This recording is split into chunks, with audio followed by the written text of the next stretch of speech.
നിന്നിലേക്ക് ഭാഗം 99. മാസങ്ങൾ പതിയെ മുന്നോട്ടുപോയി. മിത്രയ്ക്കിത് 5-ാം മാസമാണ്. അവളിപ്പോൾ അത്യാവശ്യം വണ്ണം വെച്ചിട്ടുണ്ട്. പൊതുവെ ഹൈറ്റ് കുറവായതുകൊണ്ട് തന്നെ താറാവ് നടക്കും പോലെ എന്നാണ് ശിവ അവളെ വയറും താങ്ങി പിടിച്ച് നടക്കുന്നത് കാണുമ്പോൾ അവളെ കളിയാക്കിക്കൊണ്ട് പറയാറ്. ശിവയുടെ സ്നേഹവും പരിചരണവും ആദ്യത്തേക്കാൾ കൂടുതലായി മിത്ര അറിയുകയായിരുന്നു ഈ സമയം. ഇപ്പോ അവളുടെ ഛർദിയൊക്കെ മാറിയിട്ടുണ്ട്. മാസങ്ങൾ മുന്നോട്ടു പോകവേ അവളുടെ വീർത്തു വരുന്ന വയറിൽ ചുംബിച്ചുകൊണ്ട് ശിവ അവന്റെ കുഞ്ഞിനോട് സംസാരിക്കും. അച്ഛന്റെ ശബ്ദം കേൾക്കുമ്പോഴേക്കും കുഞ്ഞ് അവളുടെ വയറിൽ തൊഴിക്കാൻ തുടങ്ങും. അതെല്ലാം ആദ്യമായി കാണുമ്പോൾ ശിവയ്ക്ക് നല്ല അത്ഭുതമായിരുന്നു. കുഞ്ഞ് തന്റെ പെണ്ണിന്റെ ഉദരത്തിൽ അനങ്ങുന്നത് നോക്കിയിരിക്കുന്ന ഓരോ പുരുഷനും ആ നിമിഷം അവളോട് തോന്നുന്നത് സ്നേഹവും ആരാധനയും തന്റെ കുഞ്ഞിനെ വയറ്റിൽ ചുമക്കുന്നവളോടുള്ള അളവറ്റ പ്രണയവും ആയിരിക്കും. ശിവയും മിത്രയും ഇപ്പോൾ സാഗറിന്റെ വീട്ടിലാണ് താമസം. കുറച്ചു ദിവസങ്ങൾക്ക് മുന്നെയാണ് അവരിങ്ങോട്ട് വന്നത്. ഇനി കുറച്ചു ദിവസം രണ്ടാളും ഇവിടെ ഉണ്ടാവും. അതുകൊണ്ട് തന്നെ ഐഷു നല്ല സന്തോഷത്തിലാണ്. രാത്രിയിൽ മിത്രയുടെ വീർത്തു വരുന്ന വയറിൽ തുരുതുരെ ചുംബിച്ച് അവളുടെ ഉണ്ടക്കവിളിൽ പതിയെ കടിച്ച് അവളോട് ഒരുപാട് സംസാരിച്ച് മാത്രമേ ശിവ എന്നും ഉറങ്ങാറുള്ളൂ. അപ്പോഴും അവന്റെ കൈകൾ കുഞ്ഞിന്റെ അനക്കം അവളുടെ വയറ്റിൽ അറിയുന്നുണ്ടാവും. ഇതിനിടയിൽ കേട്ട മറ്റൊരു വാർത്ത എന്താണെന്ന് വെച്ചാൽ ഭദ്രയുടെ ആഗ്രഹം പോലെ തന്നെ അവൾക്കിപ്പോൾ വിശേഷമുണ്ട്. മിത്രയ്ക്ക് 2-ാം മാസമായപ്പോഴാണ് ആ വാർത്ത അവരെ തേടി ചെന്നത്. ഇപ്പോൾ ഭദ്രയും അവളുടെ വിച്ഛേദനും കാത്തിരിക്കുകയാണ് അവരുടെ കുഞ്ഞതിഥിക്കായി. കുറച്ചു ദിവസം പാലക്കലിൽ നിന്ന് ശിവയും മിത്രയും തിരികെ അവരുടെ വീട്ടിലേക്ക് തന്നെ മടങ്ങിയിരുന്നു. എങ്കിലും ഡെലിവറി ഡേറ്റ് അടുക്കാൻ തുടങ്ങുന്തോറും ശിവയ്ക്ക് എന്തോ പേടി തോന്നാൻ തുടങ്ങിയിരുന്നു. അതുകൊണ്ട് തന്നെ ഗോവിന്ദന്റെ കൂടെ അവരിപ്പോ മിത്രയുടെ വീട്ടിലാണ്. മിത്രയുടെ കാലിലൊക്കെ നന്നായി നീര് വന്നിട്ടുണ്ട്. അവൾ നല്ലതുപോലെ വണ്ണം വെച്ചിട്ടുണ്ട്. കഴുത്തിന്റെ ഭാഗത്തെല്ലാം കറുപ്പ് പടർന്നിട്ടുണ്ട്. മുഖവും വല്ലാതെ നിറം മങ്ങിയിട്ടുണ്ട്. കൂടാതെ ഡെലിവറി ഡേറ്റ് അടുക്കുന്തോറുമുള്ള ടെൻഷനും കൂടി മിത്ര ആകെ വല്ലാത്തൊരവസ്ഥയിൽ എത്തിയിരുന്നു. എങ്കിലും അവളെ മനസ്സിലാക്കി ശിവ എപ്പോഴും അവൾക്കൊപ്പം തന്നെ കൂടെ ഉണ്ടായിരുന്നു.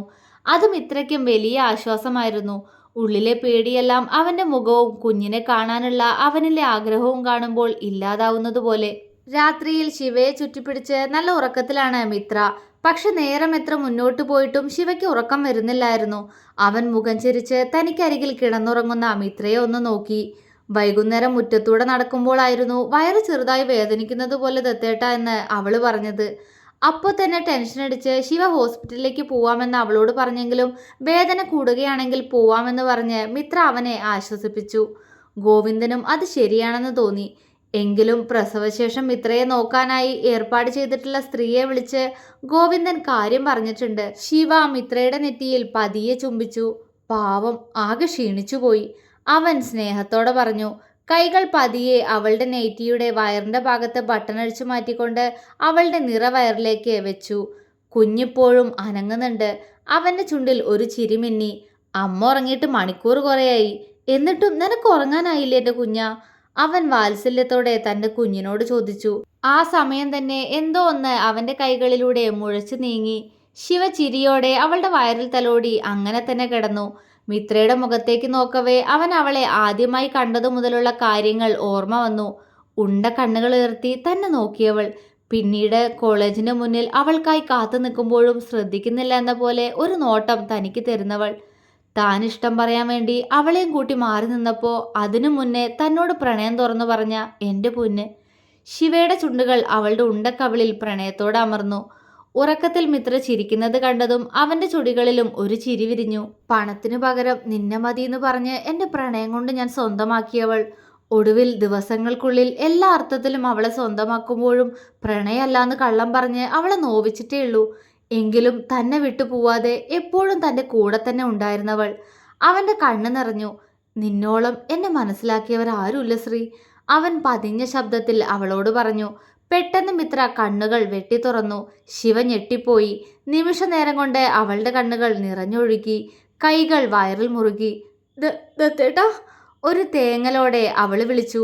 അവൻ ഞെട്ടലോടെ ബെഡിൽ നിന്നും ചാടിയിറങ്ങി. എന്താ ശ്രീ, എന്താടാ? അവൻ പേടിയോടെ ചോദിച്ചു. ആ, എനിക്ക് എനിക്ക് വേദനിക്കുന്നു ദത്തേട്ടാ, അമ്മ. അതും പറഞ്ഞ് അവൾ ഉറക്കെ കരയാൻ തുടങ്ങി. ശിവയുടെ കണ്ണുകൾ ഭയത്താൽ വികസിച്ചു. എണീക്ക് എണീക്ക് ശ്രീ. അവൻ പതിയെ അവളെ ബെഡിൽ എഴുന്നേൽപ്പിച്ചിരുത്തി അവളുടെ നെറ്റിയുടെ ബട്ടണെല്ലാം ഇട്ടുകൊടുത്തു. എനിക്ക് പേടിയാവുന്നു ദത്തേട്ടാ, വേദനിക്കുന്നു. അവന്റെ കയ്യിൽ മുറുകെ പിടിച്ചുകൊണ്ട് അവൾ തേങ്ങി. ശിവയുടെ കണ്ണുകൾ നിറഞ്ഞൊഴുകി. കരയല്ലേ, ഞാൻ അച്ഛനെ വിളിച്ചിട്ട് വരാം. നീ നീ എഴുന്നേക്ക്. അവൻ അതും പറഞ്ഞ് അവളെ പെട്ടെന്ന് എഴുന്നേൽപ്പിച്ചു നിർത്തി. ദത്തേട്ടാ, പെട്ടെന്ന് പകപ്പോടെ അവൾ വിളിച്ചു. എന്താടാ പൊന്ന? അവളുടെ മുഖം കണ്ട് അവൻ ചോദിച്ചു. അവൾ പെട്ടെന്ന് നിലത്തേക്ക് നോക്കി. ശിവ തറഞ്ഞു നിന്നുപോയി. വാട്ടർ ബ്രേക്ക് ആയിട്ടുണ്ട്. അവന്റെ കൈയും കാലും വിറയ്ക്കാൻ തുടങ്ങി. ഇവിടെ ഇവിടെ ഇരിക്കി. അവൻ പെട്ടെന്ന് അവളെ ബെഡിലിരുത്തി ഒരു തുണിയെടുത്ത് അവളുടെ കാല് തുടച്ചു കൊടുത്തു. എനിക്കെന്തെങ്കിലും പറ്റൂ ദത്തേട്ടാ? അവൾ കണ്ണു നിറച്ചുകൊണ്ട് ചോദിച്ചു. ഞാനില്ലേ കൂടെ. ഇങ്ങനൊന്നും പറയല്ലേ. കണ്ണുകൾ ഷർട്ടിൽ തുടച്ച് അവൻ പെട്ടെന്ന് ഡോറ് തുറന്ന് പുറത്തേക്ക് ഓടി. ഗോവിന്ദൻ പെട്ടെന്ന് അകത്തേക്ക് കയറി വന്നു. അച്ഛേ, അവൾ വിളിച്ചു. ഒന്നുമില്ലടാ, അച്ഛ കാറെടുക്ക. ശിവ, മോളെ എടുത്തിട്ട് വാ. കണ്ണു തുടച്ച് അത്രയും പറഞ്ഞുകൊണ്ട് അയാൾ പെട്ടെന്ന് പുറത്തേക്ക് ഓടി. ശിവ മിത്രയെ പതിയെ അവന്റെ കയ്യിൽ കോരിയെടുത്തു. ദത്തേട്ടാ, മിത്ര കണ്ണ് നിറച്ചുകൊണ്ട് വിളിച്ചു. കരയല്ലേ ശ്രീ, നീ കരയുമ്പോൾ എനിക്ക് അത്രയും പറഞ്ഞപ്പോഴേക്കും അവന്റെ കണ്ണ് നിറഞ്ഞിരുന്നു. അവളെ പുറകിലെ സീറ്റിലേക്ക് ഇരുത്തി ശിവ അവളെ തന്നോട് ചേർത്ത് പിടിച്ചു. അവളുടെ വയറിലും മുഖത്തുമെല്ലാം അവൻ തലോടുന്നുണ്ട്. അമ്മയെ ഒത്തിരി വേദനിപ്പിക്കല്ലേ, കുഞ്ഞിനോട് അവൻ മനസ്സിൽ പറഞ്ഞു. ഹോസ്പിറ്റലിലേക്ക് എത്തിയതും അവളെ നേരെ ലേബർ റൂമിലേക്കാണ് കൊണ്ടുപോവാൻ പറഞ്ഞത്. അതിനകത്തേക്ക് കയറും മുന്നേ മിത്ര അവനെ ഒന്ന് നോക്കി. ചുവന്നു കലങ്ങിയ കണ്ണുകൾ ഷർട്ട് തുടച്ച് അവൻ അവളെ നോക്കി ചിരിക്കാൻ ശ്രമിച്ചു. അത് കണ്ടപ്പോൾ അവൾക്ക് കരച്ചിലാണ് വന്നത്. വിഷമിക്കണ്ട, ഞാൻ നമ്മുടെ കുഞ്ഞിനെ കൊണ്ട് വേഗം വരാം, അവൾ പതിയെ അവനോട് പറഞ്ഞു. അവൻ മൂളിക്കൊണ്ട് അവളുടെ നെറ്റിയിൽ ചുണ്ടമർത്തി. ഗോവിന്ദനെ ഒന്ന് നോക്കിക്കൊണ്ട് അവൾ ലേബർ റൂമിലേക്ക് പോയി. നിമിഷങ്ങൾ, മണിക്കൂറുകൾ. ശിവയ്ക്ക് താൻ തനിച്ചായതുപോലെ തോന്നി. അവൻ ചുമരിലേക്ക് ചാരി നിന്ന് കണ്ണുകൾ അടച്ചു. അരികിൽ ആരോ വന്നു നിൽക്കുന്നത് പോലെ തോന്നിയതും അവൻ കണ്ണുകൾ വലിച്ചു തുറന്നു. വിച്ചുവും കാശിയും അജുവും വിശ്വയും എല്ലാം ഉണ്ട്. ശിവ എല്ലാവരെയും നോക്കി കണ്ണ് നിറച്ചുകൊണ്ട് നിന്നു. ഗോവിന്ദനെ നോക്കിയപ്പോൾ അയാളുടെ കണ്ണുകളും നിറഞ്ഞിട്ടുണ്ട്.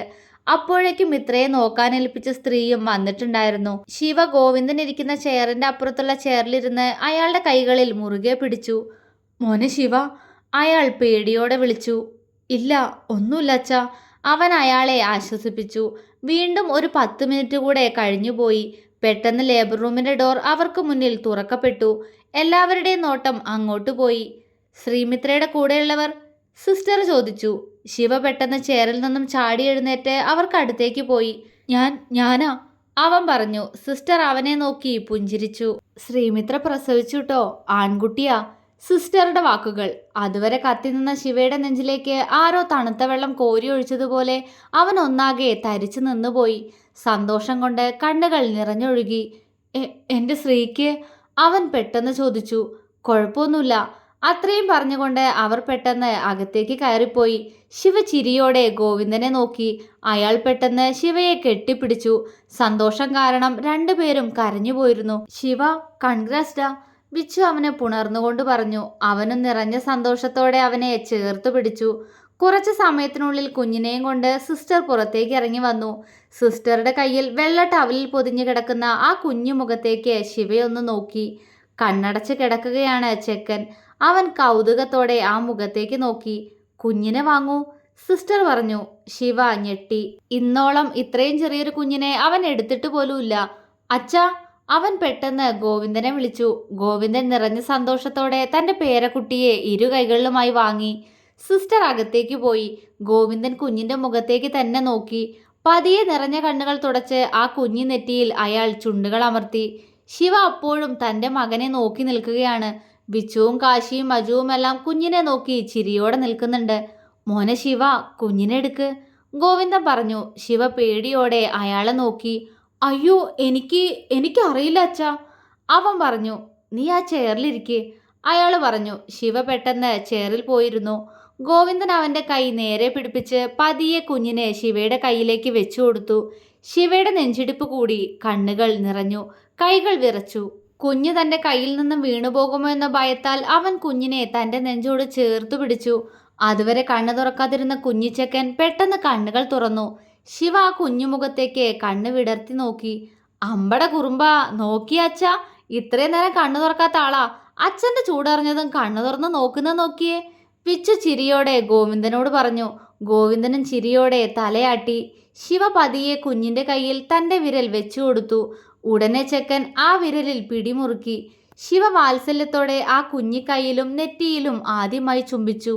അച്ചയടാ കുഞ്ഞ, അവൻ വാത്സല്യത്തോടെ പറഞ്ഞു. മിത്രയെ റൂമിലേക്ക് മാറ്റിയിട്ട് നേരം ഒരുപാടായി. ശിവ അവളെ റൂമിലേക്ക് മാറ്റിയ ഉടനെ ഒന്ന് കണ്ടു എന്നല്ലാതെ അവൻ അവളുടെ അടുത്തേക്ക് പോവാനേ കഴിഞ്ഞിട്ടില്ല. റൂം മുഴുവൻ ആളുകളാണ്. നാട്ടിൽ നിന്നും സാഗറും പാറുവും ഐഷുവും മിതുവും ദേവയാനിയും ദിനകരനും എല്ലാം വന്നിട്ടുണ്ട്. പിന്നെ ഭദ്രയും വിദ്യയും കൂടി വന്നതും റൂം നിറഞ്ഞു. പാറു കുഞ്ഞിനെ താഴെ വെക്കുന്നതേയില്ല. കുഞ്ഞ് ശിവയെപ്പോലെ ആണെന്നൊക്കെ പറയുന്നുണ്ട് അവര്. ശിവ എല്ലാം കേട്ട് ഒരു ചിരിയോടെ നിന്നതേയുള്ളൂ. പതിയെ അജുവും കാശിയും തിരികെ പോയി. എടി പെണ്ണുങ്ങളെ, നിങ്ങളും വാ, കുഞ്ഞിനെ കാണണമെന്ന് പറഞ്ഞു, ദേ കൊണ്ടുവന്ന് കാണിച്ചു. ഇനി മതി ഇവിടെ നിന്നത്, നമുക്ക് വീട്ടിലേക്ക് പോവാ. വിച്ചു ഭദ്രയോടും വിദ്യയോടുമായിട്ട് പറഞ്ഞു. ഏയ്, ഞാൻ വരൂല, ഭദ്ര പെട്ടെന്ന് പറഞ്ഞു. വിച്ചു അവളുടെ വീർത്തിരിക്കുന്ന വയറിലേക്ക് നോക്കി അവളെ ഒന്ന് തറപ്പിച്ച് നോക്കി. എടി, മര്യാദയ്ക്ക് വന്നോ നീ? നിന്നെ നിന്റെ വീട്ടിലാക്കിയിട്ട് വേണം എനിക്ക് ജോലിക്ക് പോവാൻ, വിച്ചു പറഞ്ഞു. ഞാൻ പോയാലപ്പോ എൻ്റെ കുഞ്ഞിൻ്റെ അടുത്ത് ആരാ? ഭദ്ര മിത്രയുടെ കുഞ്ഞിനെ നോക്കി ചുണ്ടു പിളർത്തി വിച്ചുവിനോട് ചോദിച്ചു. അച്ചോ, പൊന്നുമോള് വല്ലാതെ ഓവറാവല്ലേ, വന്നേടി ഇങ്ങോട്ട്, വിച്ചു കപട ദേഷ്യത്തിൽ പറഞ്ഞു. ദുഷ്ടൻ, അവൾ പിറുപിറുത്തുകൊണ്ട് മിത്രയുടെ അടുത്ത് പോയിരുന്നു. മിത്ര അവളെ നോക്കി ചിരിച്ചു. എന്നാ ഞാൻ പോവാടി, അവൾ പറഞ്ഞു. ശരിയടി, മിത്രയും സമ്മതിച്ചു. ഭദ്ര കുഞ്ഞിനെ ഒന്ന് നോക്കി. അതേ, നിനക്ക് കൂട്ടായിട്ട് വൈകാതെ ഒരാൾ കൂടി വരൂട്ടോ, അവൾ കുഞ്ഞിനോട് പറയുന്നത് കേട്ട് എല്ലാവരും ചിരിച്ചുപോയി. ഒരാളോ? അപ്പോ എൻ്റെ കുഞ്ഞോ? വിദ്യ ഭദ്രയെ കൂർപ്പിച്ചു നോക്കി. ഭദ്ര വിദ്യയുടെ വയറിലേക്ക് നോക്കി. ആ, ആൾക്ക് വരാൻ ഇനിയും സമയമുണ്ടല്ലോ, 4 മാസം ആയതല്ലേ ഉള്ളൂ. എൻ്റെ ആള് അടുത്ത മാസം ഇങ്ങോട്ട് വരും പെണ്ണേ, ഭദ്ര വിളിച്ചു. ആ, അങ്ങനെ പറ, വിദ്യ അവളുടെ ചെറുതായി ഉയർന്നു വരുന്ന വയറിൽ തഴുകിക്കൊണ്ട് പറഞ്ഞു. വിശ്വ ചിരിയോടെ വിദ്യയെ ചേർത്ത് പിടിച്ചു. വിദ്യയ്ക്കിത് 4-ാം മാസമാണ്. അവരുടെ കാത്തിരിപ്പിന് ഫലം കണ്ടിട്ടിപ്പോൾ അത്രയും മാസങ്ങൾ കഴിഞ്ഞിരിക്കുന്നു. ഐഷുവും ഇതുവും ഇപ്പോഴും പ്രണയിച്ച് നടക്കുകയാണ്. ഒരു കുഞ്ഞിനെക്കുറിച്ചുള്ള ചിന്ത പോലും ഇപ്പോൾ അവരിലില്ല. പറയാതെ അറിയാതെ പോയ പ്രണയം ഇന്ന് എല്ലാ അർത്ഥത്തിലും അറിഞ്ഞുകൊണ്ട് പ്രണയിക്കുകയാണ് അവർ. ഐഷു കുഞ്ഞിൻ്റെ അടുത്തേക്കിരുന്ന് പതിയെ ആ കുഞ്ഞിക്കൈയിൽ ചുംബിച്ചു. ശിവയും മിത്രയും അവളെ നോക്കി ചിരിച്ചു. അല്പനേരം കഴിഞ്ഞതും കുഞ്ഞിന് പാല് കൊടുക്കാനുള്ള സമയമായി. പാറുവും മിത്രയെ നോക്കാൻ വന്ന ചേച്ചിയും ഒഴികെ ബാക്കി എല്ലാവരും റൂമിൽ നിന്നും ഇറങ്ങിപ്പോയിട്ടും അവിടെ നിൽക്കണോ പോകണോ എന്നറിയാതെ ശിവ അവിടെ നിന്ന് പരിങ്ങിക്കളിച്ചു. അവന് മിത്രയോടൊന്ന് സംസാരിക്കണമെന്നുണ്ടായിരുന്നു. പാറു പതിയെ മിത്രയുടെ നെറ്റിയുടെ സിബ് താഴ്ത്തി കുഞ്ഞിനെ അവളുടെ കയ്യിലേക്ക് വെച്ചു കൊടുത്തു. മിത്ര ശ്രദ്ധയോടെ കുഞ്ഞിനെ എടുത്ത് അവൻ്റെ കുഞ്ഞു ചുണ്ടിലേക്ക് അവളുടെ മാറുകൾ ചേർത്ത് കൊടുത്തു. കുഞ്ഞു ചുണ്ടിൽ അമ്മിഞ്ഞപ്പാൽ രുചി അറിഞ്ഞു. ആ നിർവൃതിയിൽ മിത്ര അവൻ്റെ നെറ്റിയിൽ ചുംബിച്ചു. ആഹാ, നീ പോയില്ലേ, പാറു ശിവയോട് ചോദിച്ചു. മിത്ര സംശയത്തോടെ വാതിൽക്കലേക്ക് നോക്കി. അവിടെ തന്നെ നോക്കി നിൽക്കുന്ന ശിവയെ നോക്കി അവൾ പുഞ്ചിരിച്ചു. അമ്മ, അത് ഞാൻ, ശിവ എന്തോ പറയാൻ ശ്രമിച്ചു. പാറുവിന് മനസ്സിലാവുന്നുണ്ടായിരുന്നു അവൻ്റെ മനസ്സ്. ഇത്രയും നേരം അവൻ നിന്ന് പൊരിയുന്നത് അവരും കണ്ടതാണ്. ദത്തേട്ടാ, വാ, മിത്ര പെട്ടെന്ന് അവനെ വിളിച്ചു. ആ വിളി കേൾക്കേണ്ട താമസം ശിവ ആരെയും ശ്രദ്ധിക്കാതെ പെട്ടെന്ന് അവൾക്ക് അടുത്തേക്ക് പോയി. പാറു ചിരിയോടെ മിത്രയെ നോക്കാൻ വന്ന ചേച്ചിയോട് കണ്ണുകൊണ്ട് പുറത്തേക്ക് വരാൻ പറഞ്ഞു. അവർ പെട്ടെന്ന് പാറുവിൻ്റെ കൂടെ പുറത്തേക്ക് പോയി. ഇപ്പോൾ റൂമിൽ ശിവയും മിത്രയും കുഞ്ഞും മാത്രമേ ഉള്ളൂ. ശിവ മിത്രയ്ക്ക് അടുത്തേക്ക് ഇരുന്ന് കുഞ്ഞു പാല് കുടിക്കുന്നത് നോക്കുകയാണ്. മിത്ര പതിയെ അവൻ്റെ നെഞ്ചിലേക്ക് ചാരിയിരുന്നു. ശിവ അവളുടെ നെറ്റിയിൽ ചുംബിച്ചു. എന്തേ എൻ്റെ അടുത്തേക്ക് വന്നില്ല, അവൾ ചോദിച്ചു. വരണമെന്നുണ്ടായിരുന്നു, പക്ഷേ എല്ലാവരും നിന്നെ പൊതിഞ്ഞു നിൽക്കുമായിരുന്നില്ലേ, അവൻ പരിഭവത്തോടെ ചോദിച്ചു. മിത്ര ചിരിയോടെ അവൻ്റെ കവിളിൽ ചുണ്ടമർത്തി. ഒത്തിരി വേദനിച്ചോ, അവൻ ചോദിച്ചു. ഏയ് ഇല്ല, അവൾ പറഞ്ഞു. അവൻ അവളുടെ കവിളിൽ പതിയെ ചുണ്ടമർത്തി. പെട്ടെന്ന് മിത്ര അവനെ കുറുമ്പോടെ നോക്കി. അവനും എന്താ എന്ന പോലെ അവളെ നോക്കി. ഞാൻ പറഞ്ഞതുപോലെ തന്നെ എൻ്റെ ദത്തേട്ടനെ പോലെ ഒരു റൗഡി ബേബിയാണല്ലോ, അവൾ കുറുമ്പോടെ പറഞ്ഞു. ശിവ ചിരിച്ചുപോയി. സന്തോഷാണോ ദത്തേട്ടാ, അവൾ ചോദിച്ചു. ഒരുപാട്. എനിക്കറിയില്ല ശ്രീ, എൻ്റെ സന്തോഷം എങ്ങനെ നിന്നോട് പറയണമെന്ന്. ആരുമില്ലാതെ അനാഥനായി കഴിഞ്ഞ് എനിക്ക് എന്നോ ആരൊക്കെയോ ഉണ്ടായി. പക്ഷെ അപ്പോഴും ഉള്ളിൽ ഞാൻ അനാഥൻ തന്നെയായിരുന്നു. പക്ഷെ നീ എൻ്റെ ജീവിതത്തിലേക്ക് വന്നപ്പോൾ തൊട്ടാ എനിക്ക് സ്വന്തം എന്ന് പറയാൻ ഒരാളുണ്ടെന്ന് തോന്നി തുടങ്ങിയത്. ഇപ്പോൾ നമ്മുടെ മോനും. ഇതിൽ കൂടുതൽ എന്ത് സന്തോഷം എനിക്ക് കിട്ടാനുള്ളേ. ഐ ലവ് യു ശ്രീ, അവൻ കണ്ണ് നിറച്ചുകൊണ്ട് അവളോട് പറഞ്ഞു. മിത്ര മറുപടി പറയാതെ അവൻ്റെ ചുണ്ടിൽ പതിയെ ചുണ്ടമർത്തി. ശിവ അവളെ ചേർത്ത് പിടിച്ച് കുഞ്ഞിച്ചക്കനെ നോക്കി. മോന് പേര് കണ്ടുപിടിച്ചോ ദത്തേട്ടാ, മോനായാലും മോളായാലും പേര് കണ്ടുപിടിക്കുന്നത് ദത്തേട്ടനാണെന്നല്ലേ പറഞ്ഞ്? ഇനിയെങ്കിലും എന്നോട് പറയുന്നേ നമ്മുടെ കുഞ്ഞിന്റെ പേര്. അത്രമേൽ ആഗ്രഹത്തോടെ അവള് ചോദിച്ചു. ശിവ ചിരിയോടെ അവളെ നോക്കി. പറയണോ? അവൻ ചോദിച്ചു. പറയുന്നേ. അവൾ കൊഞ്ചി. ദേവാൻ ശിവദത്തൻ. കുഞ്ഞിന്റെ മുഖത്തേക്ക് നോക്കി ശിവ വിളിച്ചു. മിത്രയുടെ കണ്ണുകൾ വിടർന്നു. ദേവാൻഷ്. അവൾ വീണ്ടും ആ പേര് തന്നെ പറഞ്ഞു. ശിവ എങ്ങനെയുണ്ട് എന്ന പോലെ അവളെ നോക്കി. അവൾ സൂപ്പർ എന്ന പോലെ മനസ്സ് നിറഞ്ഞ് അവനെ നോക്കി ചിരിച്ചു. തുടരും.